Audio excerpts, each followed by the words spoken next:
So, can I have up on stage, please, Eva Mörk? Big round of applause for Eva. Yes. Thank you. Eva, please have a seat over there. Ja, I'll hand så. you the clicker in a short while. We have, of course, Sara Örvall, the CEO of the Axel Johnson Group. Please have a seat here as well. Anders Murman, are you here somewhere? Yes, there you come, Anders, as well, up on stage. And Robert Brummer comes back as well. So take your seats, and now we're going to do something that is super interesting to me. We're going to focus on me.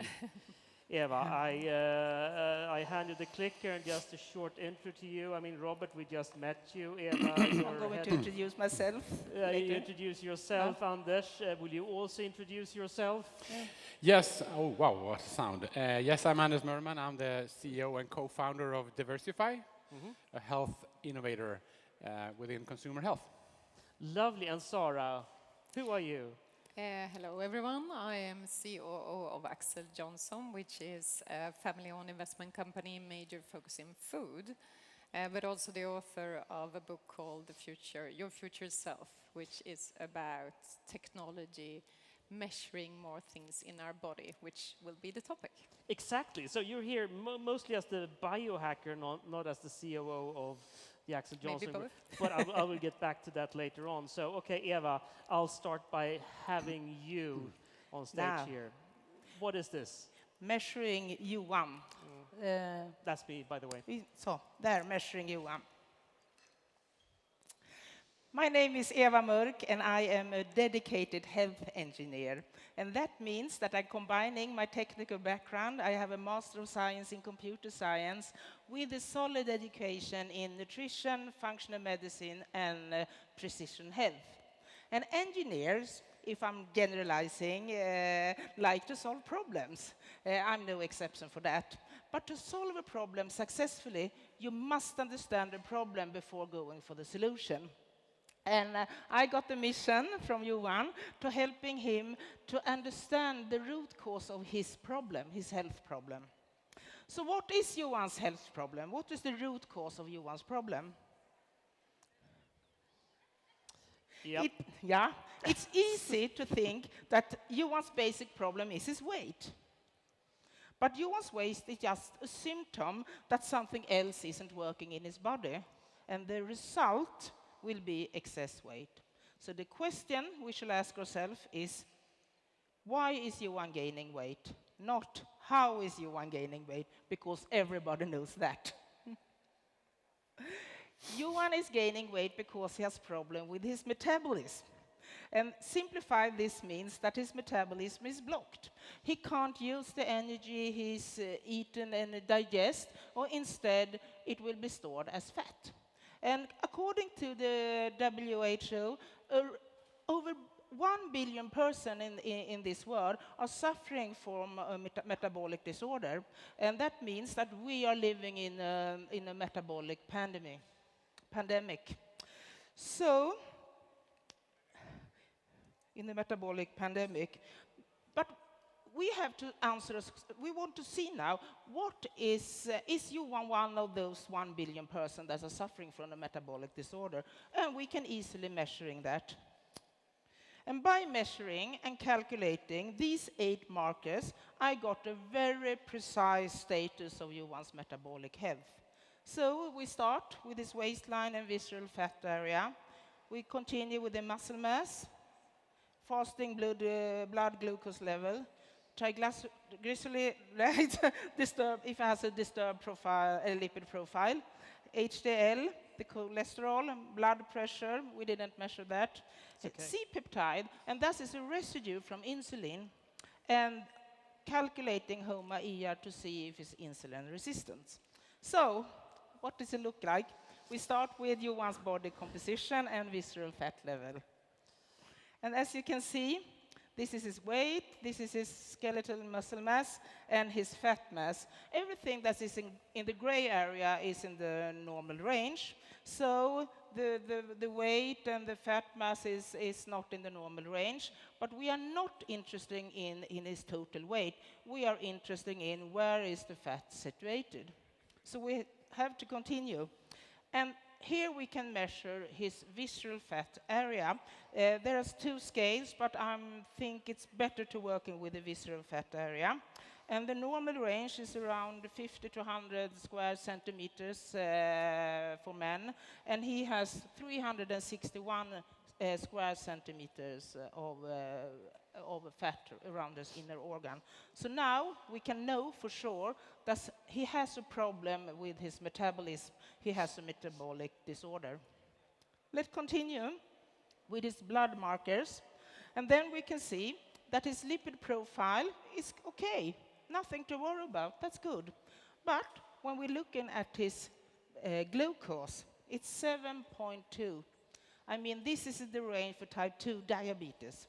And we are looking at his C-peptide, it's out of range also. He has too much insulin level in his body. So now we are getting closer to Johan's real problem. So the visceral fat, the fasting glucose, that is just symptoms. So we have to dive deeper. This is the symptoms for something else. So we have to dive deeper in Johan's biochemistry. And this is the root cause. He has constant high insulin level, and he is insulin resistant.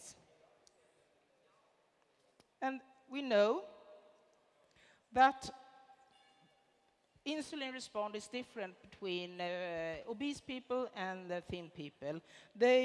Fat people start with a higher fasting insulin level, and they respond to glucose in a completely different way. So you have to handle this problem in another way.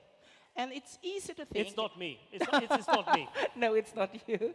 But obesity and overweight is not...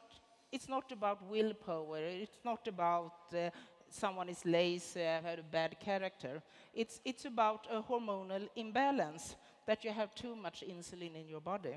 So let's see how Johan's insulin resistance and how his insulin level look like. And we're finding out that, and we can calculating that with the HOMA-IR using C-peptide. So HOMA-IR is a mathematical model for calculating insulin resistance. Just a model, not the whole truth.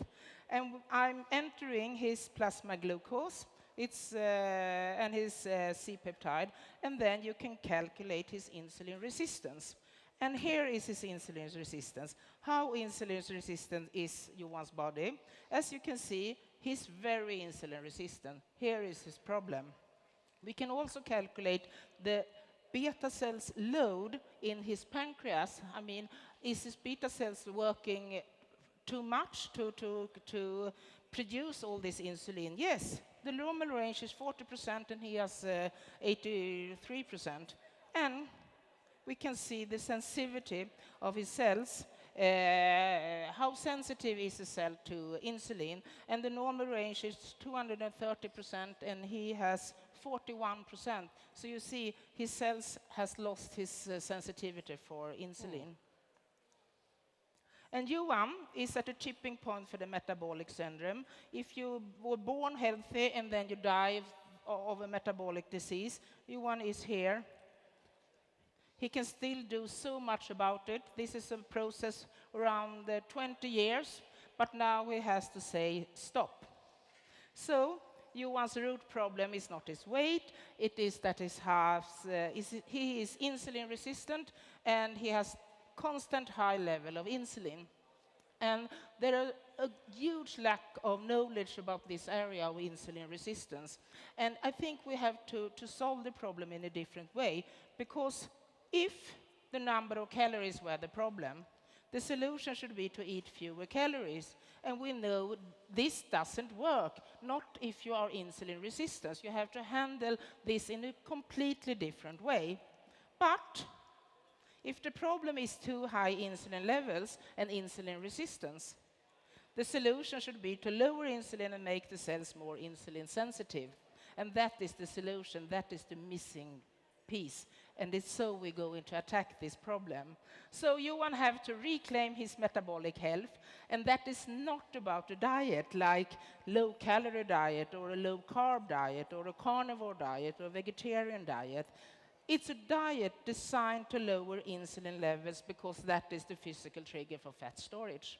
And here is the problem. And you want to ask me what I'm going to do, and here is my tools for metabolic health, and we have to aim for the problem. And the problem is the sugar, the fructose, and the processed carb and processed food. So, this is my tips. Eat food with high nutrition density. This is very important. Eat more protein. Avoid sugar and processed food. They were high. And eat 3 meals a day. You can eat less, of course. No snacking. Eat fasting 12 hours a day. No late meals. Sleep. And strength training. Your muscle needs the energy, not the fat cell. And if I summarize this, I think it's so important that everyone should understand their own health. Health can be measured, so you have to learn how to do it. Food is about nutrition, not only energy. So take care of your metabolic health and raise your health IQ. And thank you. Never forget about the environment, both the inner one and the external one. Pew, thank you very much. Thank you. Please have a seat there. This is all, of course, very revealing, and now you know why I wear loosely fitting T-shirts. But it's interesting. So I have a metabolic age of 59. To be honest, before I thought, yeah, I knew I was heading in this direction. But I didn't know that I was there, to be honest. I thought I had perhaps 10 more years to go of bad eating before I needed to shape up. So this reveals a lot to me, on an emotional level, to be honest. When I saw this result, I stopped eating shit straight away. Yes. And by shit, cinnamon rolls, McDonald's, Cakes. processed food, etc. Went over to more proteins. I've actually, and as you say, Robert, things vary, but it seems at least that the glucose levels have topped out and are slightly diminishing. So this was very revealing, and I mean, like 2/3 of everyone in this room, if you're statistically significant at least, you will die prematurely of a metabolic disease. Or disease connected to your metabolics, and which of course you don't want to do that. And Robert, you pointed to that curve as well.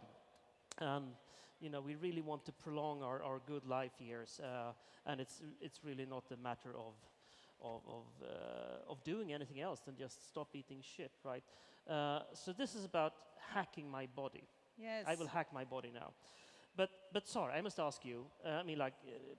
Usually when we speak, me and Eva, we say, you should never trust a thin person. But you're also an expert on body hacking. I mean, of course, hacking yourself, your physical self, but that's just one of the parts you can hack, right? You can hack almost every aspect of yourself. Tell us a bit more about that. Well, at least there is technology being developed that it's becoming possible. So what I looked into is, of course, what you discussed, like how can you improve your health, your prolonged healthy life, through both this kind of measurement, but also the more continuous one that will give you a continuous feedback loop every day, which I think is sort of where you want to push technology. But also ways of helping you to concentrate better, to use your brain power better, where there are tests being developed with using neuropriming methods to activate your brain for a number of minutes, 20 minutes or so, to then have an hour where you actually can learn better, which is being tested by primarily sports athletes at this point in time. I also looked into ways we can measure our emotions. As you touched upon, stress is a really important health metric. So if we can measure using the galvanic skin response, we will understand in what circumstances we actually react with a stress reaction and start to learn from that through feedback loops. but also ways we can, just the way you look at me now, you can see my eyes if I'm like happy or tired, you can hear in my voice if I'm stressed or nervous or calm. There's so many signals that our body gives away. And by using smart cameras, the way I sit, the way I move my hands, you can actually learn a lot about the mood that the person is in. So there are a number of data points that you can discuss when to use and how to use and if to use. But even the way we use our keyboard is actually giving away our state of mind in terms of sort of different kind of situation. You can, for example, track if a person is drunk or not through using text input. I can know that by reading what they're writing. I can assure you as And well. you can have a stop, don't post that social Exactly. media message. So anyways, to get to a point, I think what's interesting that you touched upon is that we've treated our body a little bit like we should intuitively know how we feel and how we sort of, our symptoms, which of course it could be possible, but many of us, we're too much in a stress, we have too much things going on, so we forget to reflect about it and we don't have the truth. And actually, as you say, 3/4 of all Swedes evaluate themselves as having a very good or excellent health, which is not true at all. So sometimes I think we need these data points to better learn who we are and when we thrive as human beings, and therefore start to improve. Exactly, and this is just one example. You know, when we went for my obvious big problem, right? I don't sleep well. I have other issues as well. I could dig into another area. But Robert, first of all, can you verify what Eva said? Is this true? Yeah, but Eva has an advantage because if you are looking at metabolic health, then we have actually a biomarker like insulin sensitivity, which is so very good. But we lack that one for gut health. We lack that one for brain health. We lack that one for immune health. And that was what I wanted to make the point, that we need, on a broader view, this kind of biomarkers. But on the metabolic health, the insulin sensitivity is a very good one. We have, I mean, it's very good, even if it is changes. I mean, this is based on a fasting glucose, and you can have your comments on that as well. But I mean, yeah. No, but I think it's super funky this because it proves that I can probably now improve my metabolic health, and I probably also can improve my sleep levels, I improve my stress levels. I can probably hack my body in so many ways, as long as we say, as you state, we have the biomarkers for this, and that we will have in a few years' time, right? Yeah. I want to make another point. It's quite funny. Yep. The algorithm you use in your body composition measurement is based on my PhD thesis of 1992. Ah, good. This is even better than I thought. Yes. Thank you, Robert. Thank you for that. Anders, you're measuring stuff. Yes, Tell we us are. about that. What are you measuring? Yeah, I'll get to that. But Diversify is, we have this controversial idea that lifestyle diseases are best treated with lifestyle changes. And we all know that lifestyle changes is really hard to come by. How do you really get there? And I would like to make a comparison with golf. You try to get on a new sport. Well, what's the first thing you do? Well, you educate yourself. You go to someone who knows the game and teach you how to play your golf. The second thing is, particularly in golf these days, you need to measure. You need to measure how far you hit that driver or that wedge or everything. So you need to measure your lifestyle changing. Is it working? And how well am I improving this week by week? And if we go over to our booth over there, our first product, AceTrack, that one measures in detail and repeatability, with high repeatability, if you are burning fat about 10 minutes ago in your liver, something called ketosis. And that's a world unique type of device that can see that part. And you probably need to, at some point, at least initially for maybe a 6-month period, need to go into ketosis a lot more than you have in your past. To burn liver around my fat that has exactly. accumulated. That's the dangerous fat. Yeah, so okay, that's the fat that will burn first, Okay. because that's closest to the liver, and that's where the ketosis is happening. Okay, my God. Okay, I'll be over there. That's for sure. Yeah. Now, question. This is all. This is all a question, of course, on my own. As you remarked, this is a rich guy's privilege to be able to understand this a bit more, be able to react to it. but how can we really approach this? Is it to turn the whole population into philosophical foodies, or to make us measure ourselves, or can we do something about the environment in which everyone lives? And I mean, now I look at you here, Sara, actually, because you're the CEO of Axel Johnson Group, which is one of the largest retailers in Sweden. And so what can people like Hemköp out there? What can they do in order to make a more democratic approach to? Yeah, but when we do research, we see clearly that consumers want much better guidance in terms of not only what to pick in store, but also the impact it will have on their sort of health situation, both here and now, but also long term. And we know that most customers find that extremely hard.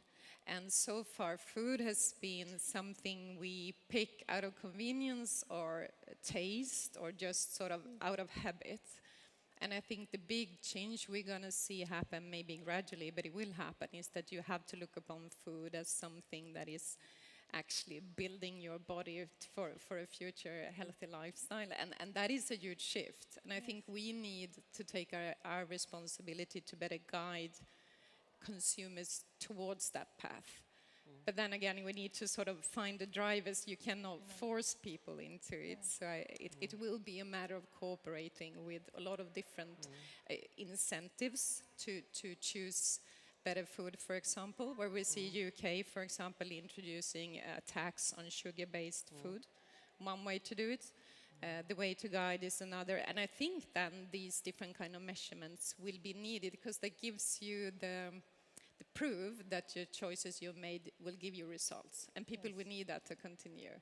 Yeah. No, we definitely need help out here, and also probably need more tech, because one of the things that I find so interesting about the University of Örebro is, of course, that you do this research in the sort of med department, so to say, but you also have the AI guys across the corridor. So tell me, Robert, what do you think about the future? Will these two groups merge into one? Yeah, absolutely. I think the challenges, they have to be met by interdisciplinary, intersectoral research and development and innovation. Like, as you said, we are now developing a sensor which can measure your digestion in the gut by combining AI, robotics, as well as the medical science and the food science. So that's what we need. I think also what is great of Sweden is that we can, as a country, we can be a sort of test bed, because the Swedish consumer is much more prone to look at health, at sustainability. We are one of the few countries where consumers actually prioritize sustainability and want to pay for it. I mean, in other countries, it's just they buy sustainable food or other products when it is cheaper. But here in Sweden, we are willing to pay a little bit for that. We are also willing to pay for our health.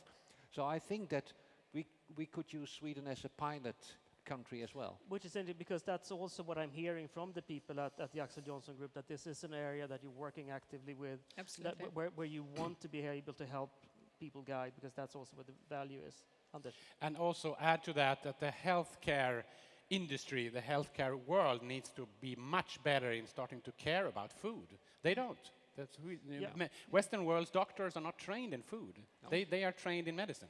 And therefore we need more exactly. Therefore we need more health engineers like you, Eva. Yes, health engineers. Yes, exactly. Eva, I can safely say that you probably, I don't know if you saved my life, but you gave me a few more years, that's for sure. I would encourage all of you to measure your health, be aware of your status, and act on it before it's too late. And do it in time. Do it in because time. you have 20 years that you can find it and reverse it. Wonderful. Thank you so much for Thank joining. you. Thank you. Oh, Elin, sorry. Thank you. You've been just listening in here. Oh, my God. I feel so ashamed now. But Elin, you also saved my life, because you gave me a month's supply of Good Ideas drinks, and I will use that. I've drank it all now, but I will get more. So should you. We have Good Ideas here somewhere in the premises. Yes, I think it's down I hope there. you find them and try them. Yeah, exactly. Go and try them. And thank you so much, all of you, for listening in on this. And I strongly urge you to take action. And